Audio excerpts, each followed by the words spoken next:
avocat nanga Yesu yoleyo nelakanga ofana. Donc chez les Juifs en Israël, Jésus, ce n'est pas un homme normal. Voilà pourquoi tantôt il appelle Jésus Belzéboul. Non, il fait les démons par les démons. Il a la puissance des démons. Ouais, pourquoi? Parce que Jésus était compliqué à leur regard. C'était un homme compliqué. Un homme qui est un homme, il se dit qu'il est Dieu. Il est fils de Dieu. Mais c'est quoi cette affaire-là? Il est né de qui? Qui est son père? Mais Joseph était là, Marie était là, ses frères étaient là physiquement. Mais cet homme-là, il se prend pour qui? Ah, nous avons compris que l'homme est là, qui est issu d'une union illicite, compliquée, interdite, c'est le Seigneur Jésus-Christ. Acclamez le Seigneur. Donc en Israël, dans les Juifs, Jésus-Christ ne devrait pas être accueilli. Il devrait être chassé parce qu'il est compliqué.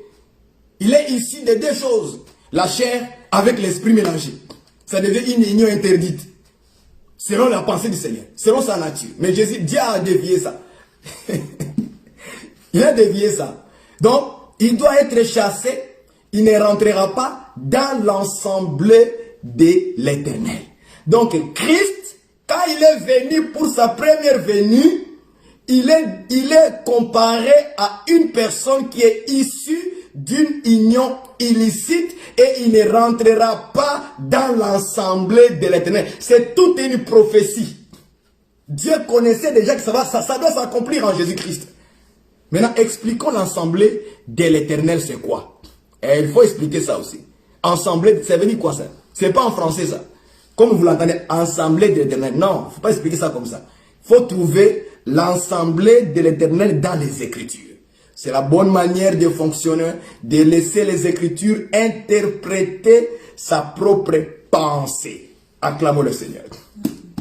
Je prends avec vous maintenant ensemble de l'Éternel. Josué 22, verset 16. Josué.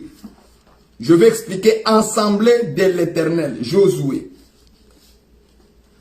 Josué 22, verset 16.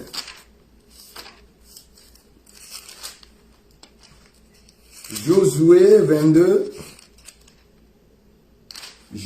Non, pas Juge. Josué 22, verset 16. Je lis avec vous. J'explique l'ensemble de l'Éternel. C'est une histoire, je ne vais pas tout lire, c'est beaucoup. 22 jusqu'à 16, c'est beaucoup. C'est beaucoup. Je vais juste expliquer et puis lire le verset qui nous importe. Je lis d'abord le verset. Verset 16. Ainsi parle toute l'ensemble de l'Éternel. Que signifie cette infidélité que vous avez commise envers Dieu d'Israël? Et pourquoi vous détournez-vous maintenant de l'Éternel en vous bâtissant un autel pour vous révolter aujourd'hui contre l'Éternel? Je prends le verset, si on commence au verset 12, ok? Pour comprendre d'abord de qui il s'agit. Lorsque les enfants d'Israël eurent appris cela, toute l'assemblée des enfants d'Israël s'est réunie à Silo pour monter contre eux et leur faire la guerre. Les enfants d'Israël envoyèrent auprès des fils de Ruben, des fils de Gad, de la demi-tribu de Manassé, au pays de Galade, Phiné, fils du sacrificateur Éléazar, et 10 princes avec lui, un prince par maison paternelle pour chacune des tribus d'Israël. Tous étaient chefs de maison paternelle parmi les milliers d'Israël. Ils se rendirent auprès des fils de Ruben, des fils de Gad et de la demi-tribu de Manassé, au pays de Galade. Et ils leur adressèrent la parole en disant, ainsi parle tout l'ensemble de l'Éternel. Mais qui a parlé? C'est les enfants d'Israël qui ont parlé ensemble contre leurs propres frères Ruben, Galade et la demi-tribu d'Israël, qui sont allés commencer à faire un hôtel, à bâtir un hôtel pour d'autres dieux. Alors, un groupe des enfants d'Israël, ils se sont mis ensemble et ils ont voulu aller faire la guerre contre Ruben, contre Galade et contre la demi-tribu d'Israël. Maintenant, quand maintenant ils ont voulu parler à Ruben à Galade et à la demi-tribu de Manassé, qu'est-ce qu'ils ont dit? Ainsi parle toute l'assemblée de l'Éternel. Est-ce que vous comprenez ça? Donc l'assemblée de l'Éternel signifie qui alors? Les enfants d'Israël. Est-ce que vous comprenez ça? Donc l'assemblée de l'Éternel signifie Israël tout simplement. Donc Israël, c'est ça l'assemblée de l'Éternel. Je ne sais pas si vous comprenez ça. C'est très facile, moi j'ai compris ça facilement. C'est pas compliqué. Donc l'assemblée de l'Éternel ici, c'est Israël. Maintenant, quand on dit ceci, celui qui est issu d'une union illicite n'entrera pas dans l'assemblée de l'Éternel. Ça veut dire Christ, qui est issu d'une union compliquée, opposée, il ne rentrera pas en Israël. Oui, frère. Voilà pourquoi Jean chapitre 1 verset 11, on a dit, il est venu chez les siens, mais les siens l'ont rejeté. C'est ça qui ne rentrera pas en Israël. Donc Israël doit les fouler, il dit non, quitte, sors, tu ne rentres pas chez nous. Mais il va partir où? Est-ce que vous comprenez ça? Parce qu'il était issu d'une union compliquée, opposée, interdite, illicite. Voilà pourquoi Jésus-Christ aujourd'hui, il n'est pas en Israël. Exhortation, ne cherchez pas Christ en Israël. Oui frère, si tu veux chercher Christ dans l'assemblée de l'Éternel en Israël, tu ne le trouveras pas parce qu'il ne peut pas rentrer là-bas. C'est la prophétie de la parole de Dieu. Dis Amen.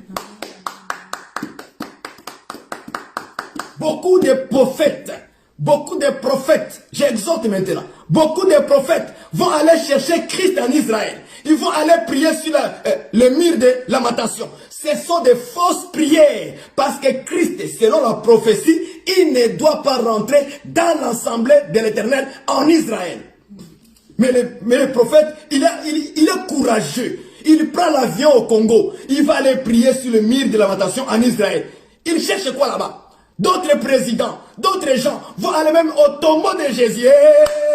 On l'a chassé, on lui a interdit de rentrer là-bas parce qu'il est né d'une naissance compliquée, d'une naissance opposée, une union illicite, interdite. Mais le prophète courageux, il prend l'avion au Congo, il va aller chercher Jésus au tombeau là-bas. Tu vas trouver rien car le tombeau est vide aujourd'hui.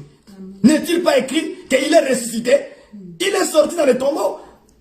Tu ne trouveras rien dans les tombeaux. Même les os, tu ne les trouveras pas là-bas. Il n'y en a pas les os là-bas. Ils cherchent les os de Jésus. D'autres même vont aller en Israël prendre de l'eau du Jourdain. Mais Jésus a été baptisé une seule fois. Jésus a été baptisé une seule fois. Et crois-moi, hein, quand l'eau coulait, quand les Jourdains coulaient là, ça a amené toute la saleté de Jésus. Ça l'a amené. Là-bas, mon cher, beaucoup de prophètes sont dans le malheur, malheur de la parole, malheur de comprendre, malheur de la révélation. Est-ce que vous comprenez ça? Donc, si votre pasteur, je suis en train maintenant d'évangéliser, si votre pasteur, votre prophète, il court en Israël, allez chercher Jésus dans l'assemblée de terrain, il ne le verra pas parce qu'on lui a interdit de rentrer là-bas. Jésus est né d'une union compliquée. Jésus est né d'une union miraculeuse, une union opposée des choses de la nature. Est-ce que vous comprenez ça? Voilà pourquoi nous appelons Jésus celui qui est né d'une union, qui est sorti d'une union illicite.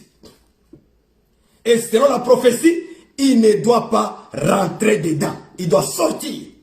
On l'a chassé. On l'a chassé, Christ, on l'a chassé. Est-ce que vous comprenez ces choses? On l'a chassé. Donc, n'allez pas chercher Christ là-bas. Aujourd'hui, là, il n'est pas là-bas. Voilà pourquoi on va venir maintenant enseigner d'autres choses plus compliquées encore. Par rapport à Christ là.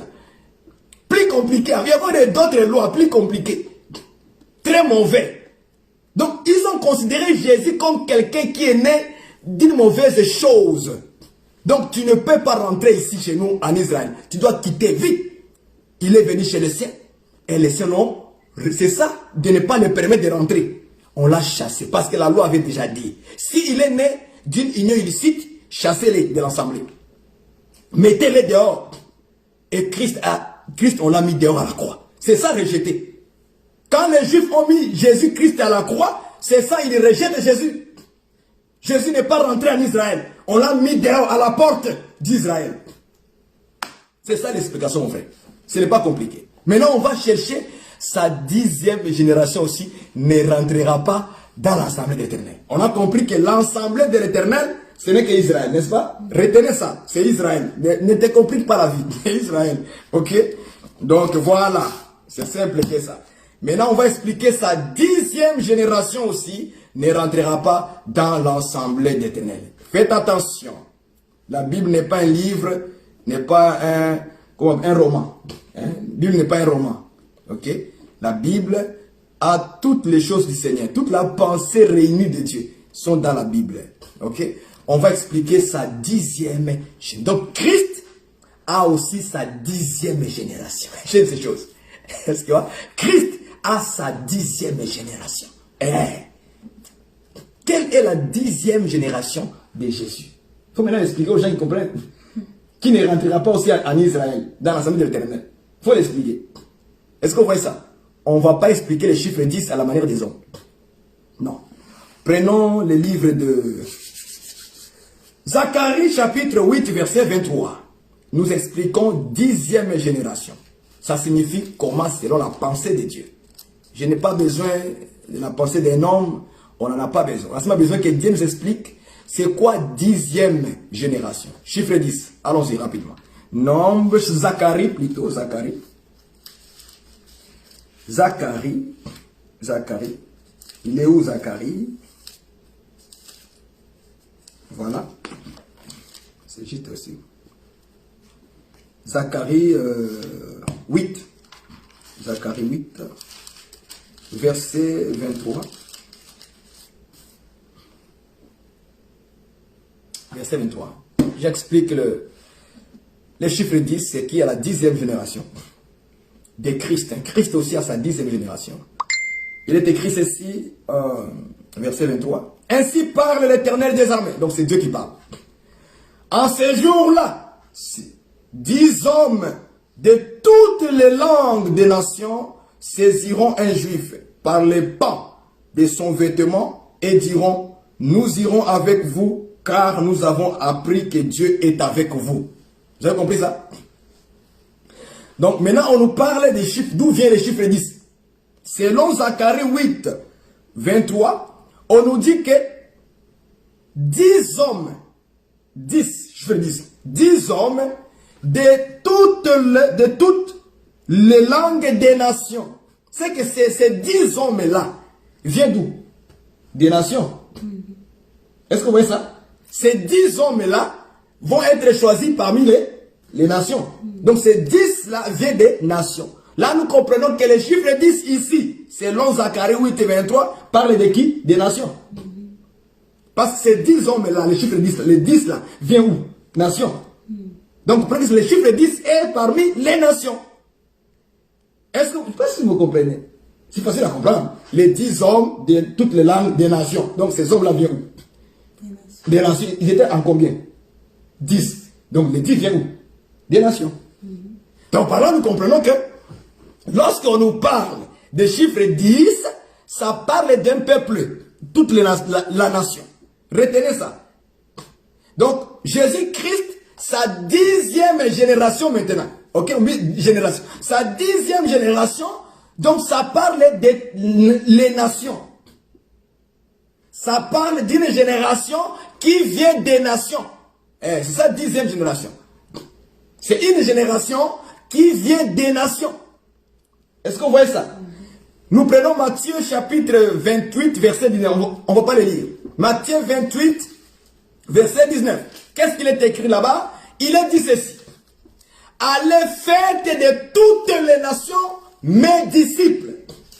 Les disciples viennent d'où? Des nations. Est-ce que vous voyez ça? Donc Jésus envoie les apôtres et dit, allez, faites de toutes les nations mes disciples. Donc, sa 10e génération, c'est la génération de ses disciples à Jésus. C'est ça, sa 10e génération. Donc, Jésus parle ici, on parlait déjà de l'église. Est-ce que vous comprenez ça?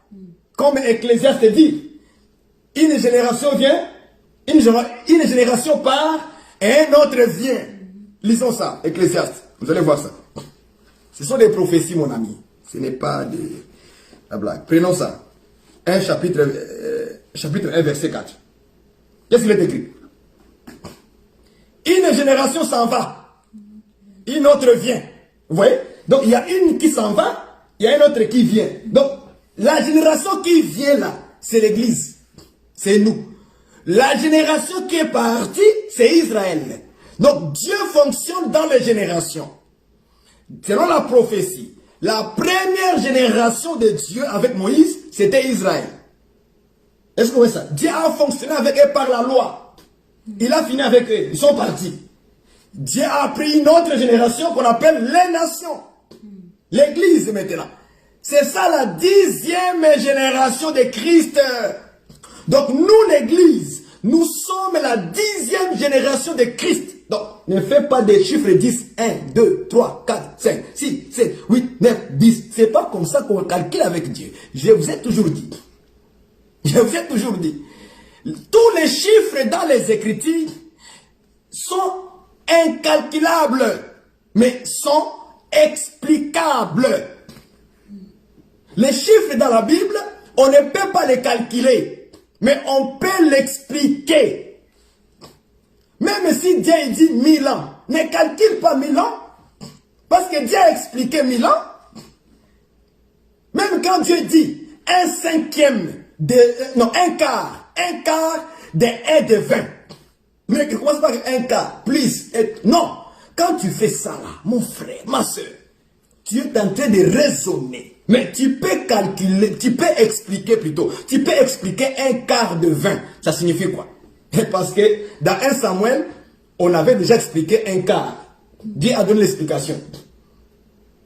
Je ne suis pas là-bas. Si vous voulez comprendre les chiffres, nous sommes là pour vous donner l'explication. Dieu a expliqué un quart de 20. Le 20, c'est le sang. Maintenant, le un quart, c'est ça qui permettrait, selon 1 Samuel, ça qui permettrait à ouvrir le chemin. Ah! Nous avons compris directement que lorsque Dieu demande un quart de 20, donc Dieu va ouvrir le chemin vers le ciel par le sang de Christ. C'est tout simplement ça. Est-ce que vous voyez ça? Même quand Dieu demande un dixième, ne calcule pas un dixième. Il ne faut pas faire calcul. Et lui-même, il explique un dixième, ça signifie quoi? Il dit, c'est la portion, c'est la part, c'est une partie. C'est tout simplement ça. Donc les gens se compliquent la vie. Hein? Pourquoi l'Esprit de Dieu doit nous diriger à connaître les secrets du Seigneur? N'est-ce pas qu'on le dit tous les jours? Voilà. Donc nous sommes la 10e génération de Christ. C'est tout simplement ça. Maintenant on a dit, même sa 10e génération ne rentrera pas en Israël, dans l'assemblée de l'Éternel. Voilà pourquoi nous et Israël, on n'a pas la même foi, on n'a pas la même compréhension, on ne s'entende pas parce qu'ils nous ont chassés de leur assemblée. Toi tu t'es fait juif physique, hein? Je vois des gens commencer à prendre les foulards, comment on appelle ça? Les foulards des juifs là. Les talis quoi? Les talitats, tu sais pas, les talitnines là. Un prophète veut prier avec les foulards des juifs. D'autres ont commencé à acheter des robes des juifs. Hein? D'autres ont commencé à aller acheter des petits chapeaux des juifs. Vous voyez? Lui, il pense que l'église, cette génération-là, que la 10e génération, selon la prophétie, ne doit pas rentrer en Israël. On ne doit pas rentrer là-bas. On n'a pas la même explication de la parole de Dieu. On n'a pas la même foi avec eux. Voilà pourquoi ils nous ont rejetés. Donc la prophétie disait ceci, que l'église, qui est la 10e génération de Christ, ne peut pas aussi copier ce qu'Israël fait. On ne peut pas se lier avec eux. On ne fera pas le même culte comme eux. On n'aura pas le même temple comme eux. Est-ce que vous voyez ça? Nous n'aurons pas les mêmes sacrificateurs comme eux. On ne fera pas le même ministère comme eux. Est-ce que vous comprenez ça? Donc tout ça là, voilà pourquoi ils ont chassé. Sortez, et vous aussi sortez. Allez, suivez-les là-bas. Donc si un prophète veut commencer à amener l'église à judaïser, Mais je suis désolé, tu n'as pas compris que nous, en tant que les nations, en tant que la 10e génération de Christ, qui est l'église, qui sont les disciples de Christ, ne peut pas rentrer en Israël. Donc Israël physique là, ça ne nous concerne pas. On n'a pas le même message. On n'a pas la même compréhension. On n'a pas le même culte. On n'a pas... Vous voyez, les gens commencent à faire des cultes juifs. Des cultes juifs. Priez sur les murs. Hein? Vous priez sur les murs. Mais mon frère, tu cherches quoi là-bas?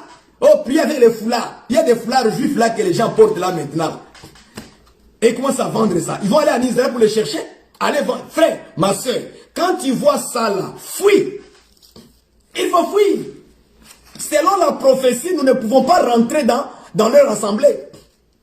On ne peut pas aller copier ce qu'ils font. On ne fera pas la même chose comme elles font des choses là-bas.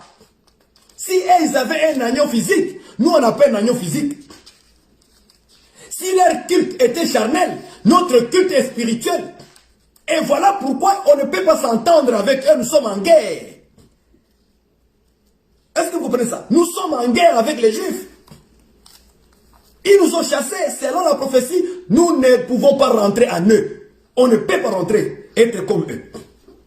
Est-ce que vous comprenez ça? D'où vient cette mentalité de judaïser? Ça vient d'où?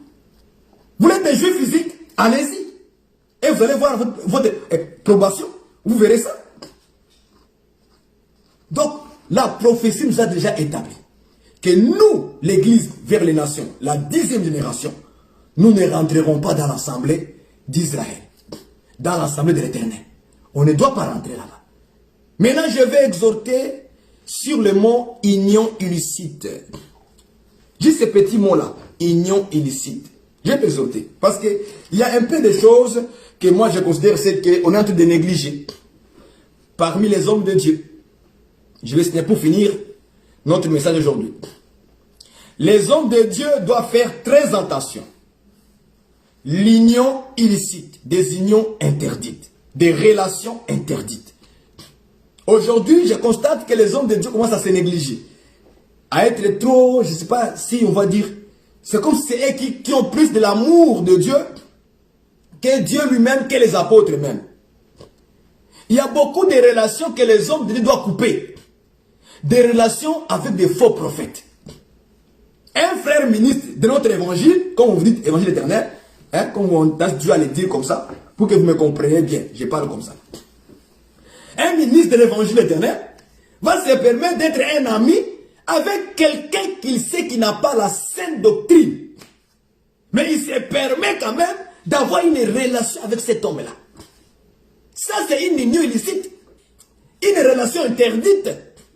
Qu'on ne doit pas, je n'ai pas vu dans la Bible, hein, les apôtres se faire amis avec des faux. Tu découvres que lui là, c'est un faux. Tu ne dois pas faire la relation avec lui. Jamais de la vie. Selon les apôtres, je n'ai pas vu un apôtre être un ami avec un faux prophète. Au contraire, il est dénoncé à l'église. Il est dénoncé. Et aujourd'hui, on commence à perdre nos ministres et à aller voir des relations avec des gens qui portent des chapeaux de pape, qui portent des cannes de pape avec des robes catholiques, avec des croix. On les baptise les révérends tels. Mais toi, tu es ministre de l'évangile. Et puis on découvre que tu commences à tuer l'ami de mon frère. Et on va t'inviter d'aller prêcher là-bas. Au lieu de poser la doctrine, même si ça va lui blesser, même si ça va couper votre relation. Mais tu dois dire la vérité. Il part prêcher là-bas. Ce qu'il dit, c'est pour plaire la foule là-bas. Il parle des choses pour aller plaire les gens là-bas. Donc vous voyez des unions illicites, hein? Des unions interdites parmi les hommes de Dieu maintenant. J'exhorte, juste avec la petite phrase là, union illicite. Je n'ai pas vu aucun apôtre être en relation avec un faux prophète. Demandez à Gide. Regardez comment Gide les traite. Des nuées sans eau, emportées par le vent. C'est comme ça que Gide les traite. Ils ont suivi la voie de Balaam. C'est comme ça que les apôtres les traitaient durement, ce genre de personnes-là.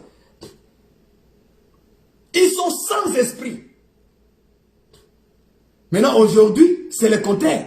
Est-ce qu'un homme de Dieu peut dire à l'église, faites attention avec ce genre de loup-là. C'est un loup ravisseur. L'apôtre Paul disait aux faux prophètes qu'ils étaient des loups ravisseurs. Il faut faire attention avec eux.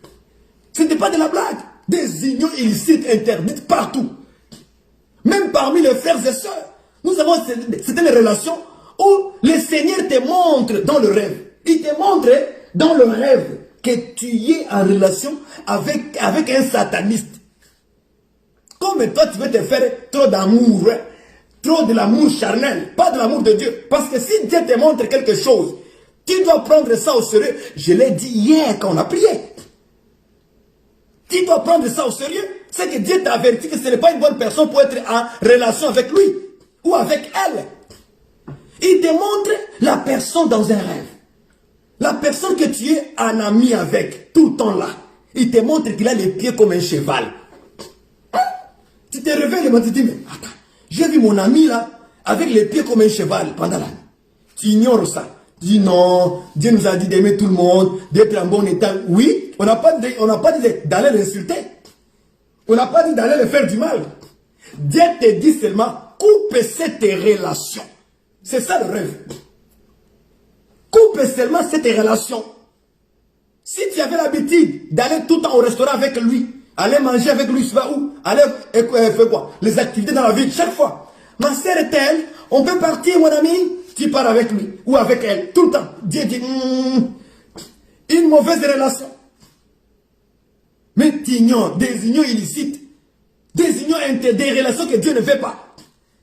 Il te parle, il te montre même les œuvres de cette personne. C'est une sorcière, un sorcier. Il te montre ça.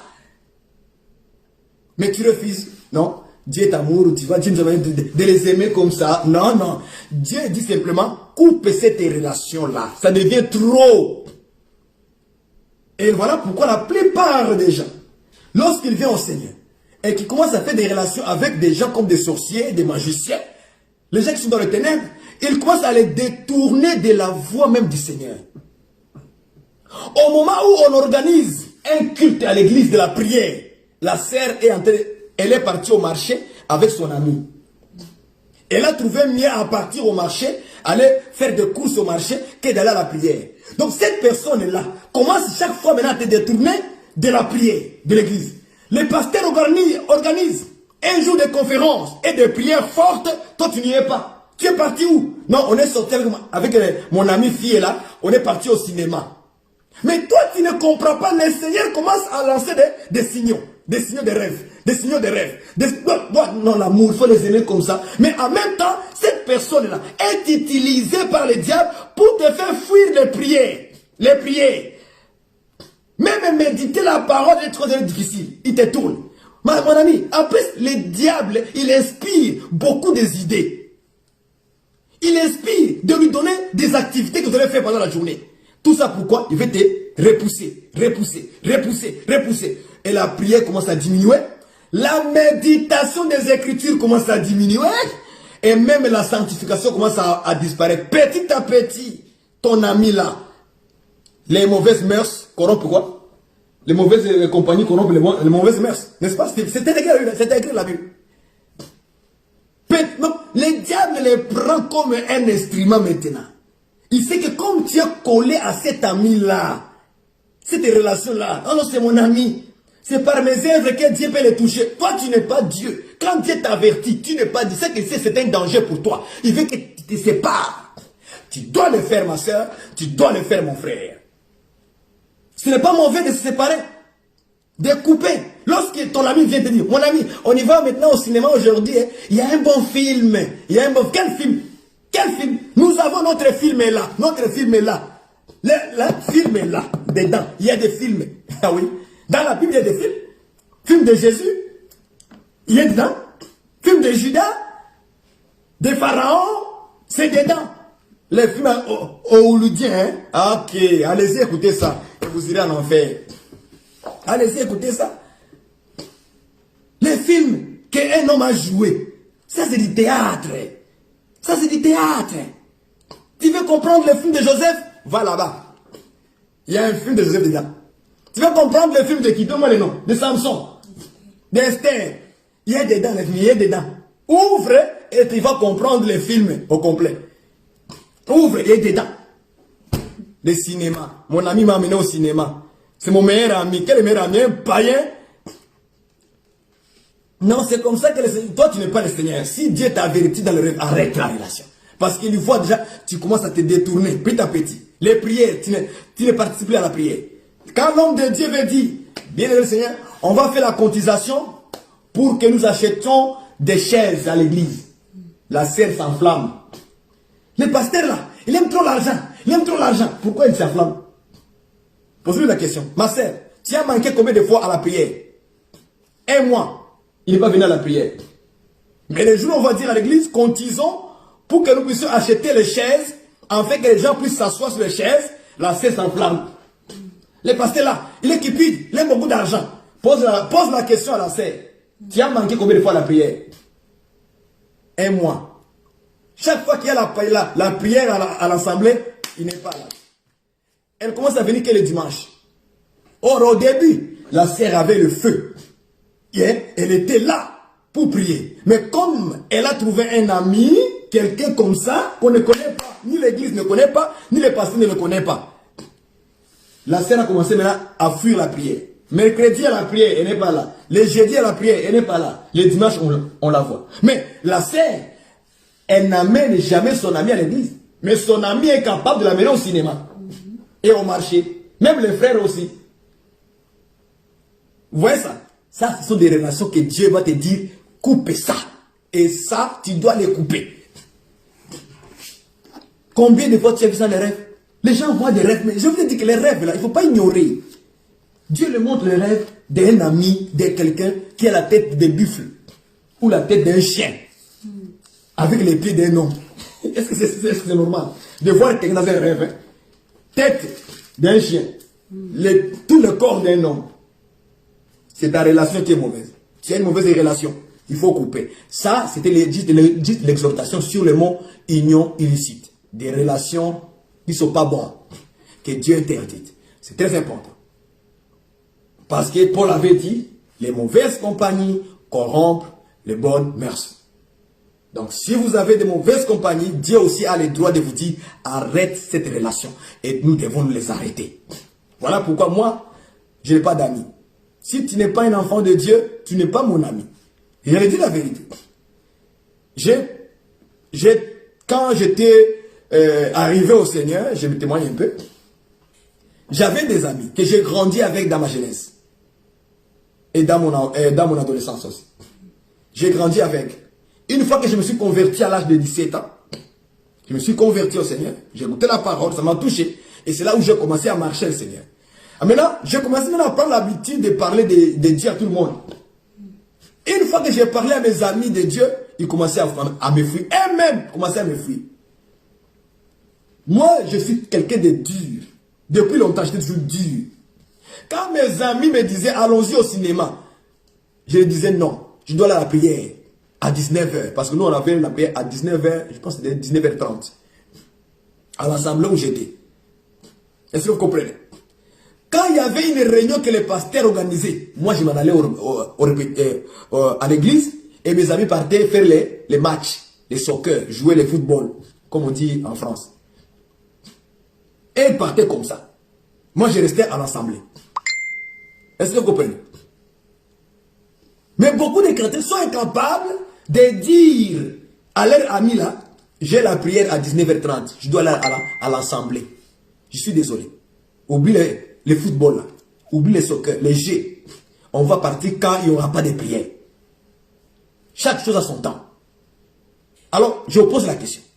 Qu'est-ce que vous mettez en premier entre vous et votre collègue, votre ami? Qu'est-ce que vous mettez en premier dans votre choix? Quelle est votre décision?